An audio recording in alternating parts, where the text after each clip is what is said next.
At kadiyas nga gipunggan nato atong kaugalingon nga di mo sampit ka ng pangamuyo, pagdayeg sa Dios. Karon na anatay mas lalom nga rason nga man nga mo singgit kita. Hallelujah! Happy Easter kanatong tanan! Before ko malimot, ang nakasimba karong gabi naka-fulfill na mo sa obligation ninyo for Easter and Sunday. Obligation. Pero kung ganahan pad mo kuyog sa sugat o sa ubang pangmisa, voluntary na ninyo. No? Sa pagsugod, gusto na ako pangabay kung naabay mga madre dere, pwede isa kamot, madre. Tanawan ninyo kung pila ang madre dere. Murag duha ra ka buok. Pare, pila? Unom, kuyog nako. Balo, isa kamot. Ayaw maulaw. Pipila, na ay mga pipila kabalo. Na ay OFW, nga miyembro sa pamilya, isa kamot. Na ay gatrabaho sa gawa sa pungsod, nasod. Na aba? Ayaw maulaw. Okay. Ang minyo, isa kamot. Minyo nga, kuan pa, ubay-ubay pod ang minyo. Dili lang kung mga tana sa laon. Kuan lang, kabatanunan. O bahala na mo mag-decide kung kabatanunan pa mo. Youth, isa kamot. Okay. Last nga pamangutana. Gibunyagan. Tindog kuno ang gibunyagan. Tindog. Ang nabunyagan.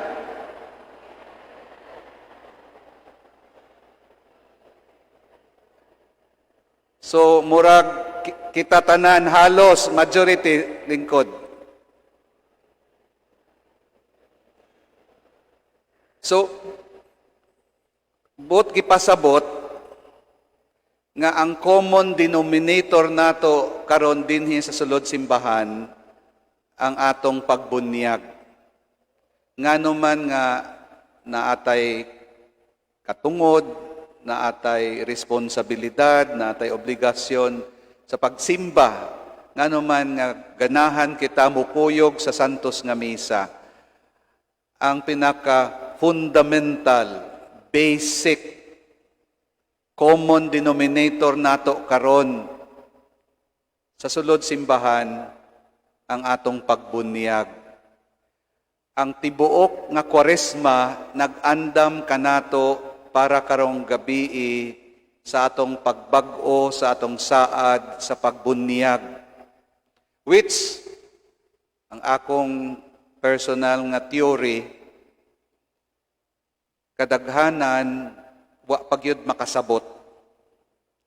Kadaghanan wa gyud giseryoso unsay ang buot ipasabot sa saad sa pagbunyag.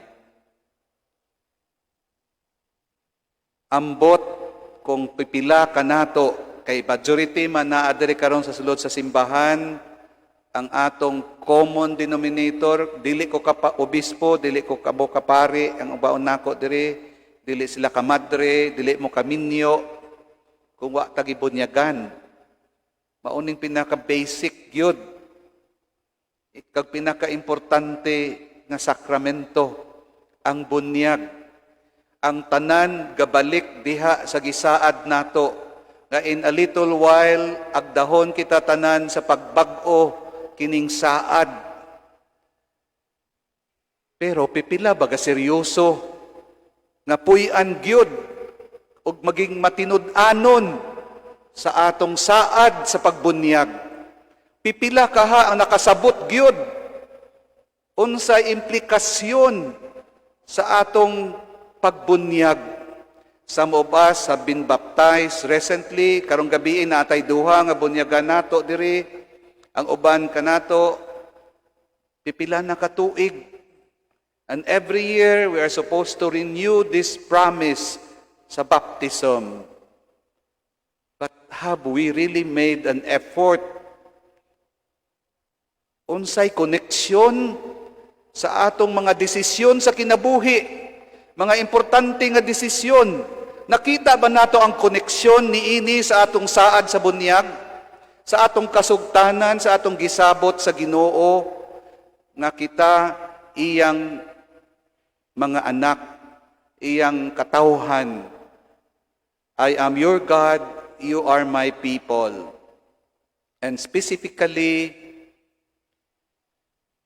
dapat pinakasentro sa mga saad nato sa kinabuhi ang saad sa bagbunyag. Dirito na nagikan. Walay pulos, inbalido ang saad namo sa pagkapari, saad ko sa pagkaobispo, saad niyo sa pagkaminyo, nagpakasal mo sa simbahan, wala na'y silbi kung wa ka muna nagsaad sa bunyag. Diha sa saad sa bunyag, nahimo kitang mga anak sa Dios. Apil, kabahin sa iyang lawas nga maamao ang simbahan. Na atay garantiya kung ato lang seryosohon ang saad nga makadawat sa mga gasa nga kinahanglanon nato aron makasulod sa gingharian sa Dios. Tanawa,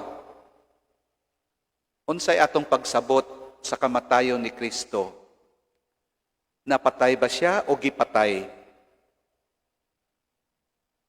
Para nako, both are true. Napatay siya, pero gipatay pod siya. Kay ngano man nga gipatay siya, kay naay mga tao nga dili makadawat sa mensahe nga gidala niya. Dili mo uyon sa iyang misyon. Mauna gipatay siya. Ang atong ginasunod, usa ka Dios nga nahimong tawo, nga naay gidala nga misyon, nga ang katuyuan, ang tumong, mao ang kapupunan sa kinabuhi. Nga kita tanan maging free, mag-live in a very decent life, nga walay pigado, walay kabos, nga kita nagahigugmaanay, nagasinabtanay, nagatinabangay, na ay kalinaw. Pero unsay makita nato sa palibot nato karon? Kita nga sa Pilipinas, nasa kataason sa tinuig, we pride ourselves as the only Christian country in Asia. O karon duha na, East Timor. The rest ng atong neighboring countries, minority ang Kristiyano. Kita lang ang pinakadaghan, third largest Catholic population in the world, next only to Brazil and Mexico. And yet, right here in Negros Occidental, na ay patyanay, na ay private armies, na ay kagubot, na ay daghang kabos. Pero, daghan pud kita nga mga Katoliko o Kristiyano. Kung ato lang gyud seryosohon, kining atong in a little while, bag-ohon natong saad sa pagbunyag, what a change we shall bring into the world. Dako kayong paglaom nga atong mahatag sa kalibutan. Kung kita nga mga kabahin sa lawas ni Kristo ang simbahan nga buhi, kung kita nga mga disipulo ni Kristo, puy-an lang nato ang atong gisaad sa bunyag, ay nako, what a revolution for the better, pero in a non-violent way, tungod sa gugma nga gitudlo ni Jesus sa aton. So, ang sentro sa selebrasyon nato karong gabi and for the whole day and for the whole Easter season is actually the renewal of our baptismal promises. We will have our lighted candles, connected pa na sa atong pagbunyag. And I hope ang challenge nako kanatong tanan sa atong pagbag-o karon sa atong saad, ato gyud seryosohong pamalandungan unsay koneksyon ni sa akong kinabuhi. Sa mga kabatanunan nga naa na diri karon, did you ever consider when choosing your career, profession, course, unsa imong studyuhan, unsa imong trabahoon, unsa imong manghimong trabaho sa kinabuhi nimo? Nakita ba nimo ang kaangtanan, connection ana sa imong baptismal promise? How you do your work in the office, kung asa kang trabaho nga kompanya, sa inyong katilingban, sa inyong pagsinalayo, pagkinabuhi dira sa inyong katilingban, silingan ninyo, sulod panimalay, sentro ba sa inyong mga pagdesisyon ang saad ninyo sa pagbunyag? Kung masimba mo o dili, kung sa ibuhaton ninyo, nabay koneksyon, uban tabay sa misyon. Ang ato karong parokya, nag-andam to be in a state of constant mission, state in mission. Kay kung tinud-anon nato ang atong saad sa bunyag, dili mamahimong maging komportable lang kita sa atong kaugalingong kinabuhi. Kung nakadawat kita og maayong balita, gusto nato ipaambit kining maayong balita sa uban. O gusto nato nga ang silingan nato, kauban nato og bisan katong mga malayo, makadungog, makasinati pod, maka-eksperyensya, makabatyag gyud sa gugma sa Dios. Mauna nga gamisyon kita. Usa ka implikasyon sa atong pag-renew sa atong saad karon sa bunyag. We will be serious missionaries. But ako ipasabot seryoso, dili nga kanang mga masubo ang nawong. Serious kundi nga take seriously ang trabaho, ang responsibilidad. We just don't take it for granted. Pero we are joyful missionaries. Kay nabanhaw man ang Ginoo.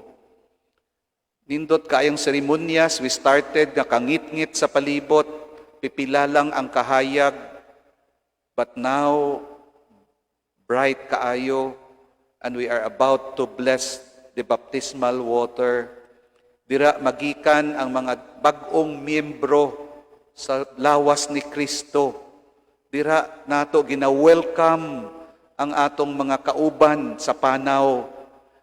Atong pangandoy kita diri sa parokya sa San Sebastian, sa diocese sa San Sebastian, San Carlos, diri sa diocese sa San Carlos, na kita maging welcoming church, that we are truly a family, truly a home. No one should be left behind. Everybody should feel accepted and welcome. But at the same time, we should be truthful and honest in our relationship. That we should base it on the teaching sa Ginoo. Walay pagpamakak, wala paglibak, wala pagmarites, walay daot sa usag-usa, etc.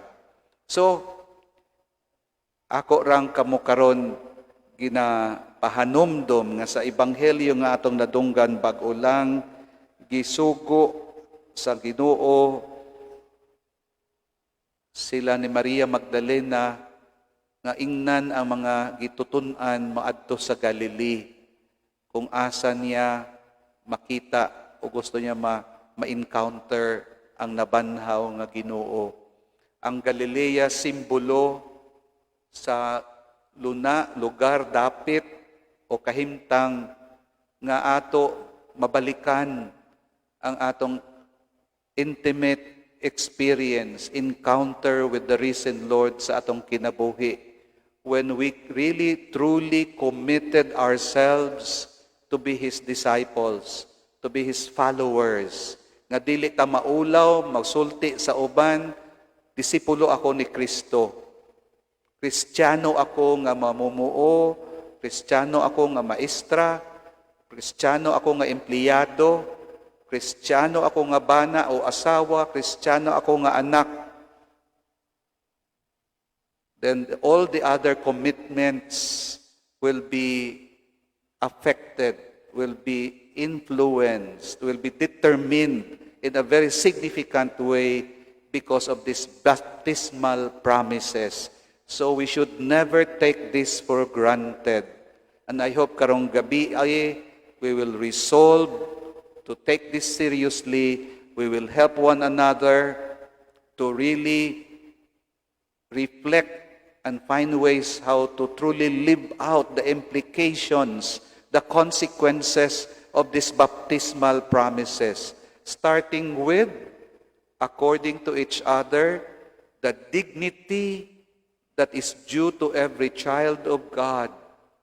Walay kinabuhi nga dapat ibaliwala kay bawat tinuga, tawo, may dignidad, may human rights, and dapat atong respetuhon, atong tagdon at imanon, palanggaon, tabangan, ang matag-usa, magkinabuhi, nga sama sa atong dignidad, isip mga anak sa Dios. And never stop dreaming how beautiful life will be if each one of us, majority kita diri sa Pilipinas, Kristiyano, kung seryosohon nato ang atong baptismal promises, we can truly change the world. And we can truly say almost every moment of our life, if not every moment, Alleluia, Alleluia, Alleluia. Praise the Lord. Buhi ang Diyos. May paglaom, may kabuhi, kay nabanhaw siya. Amen.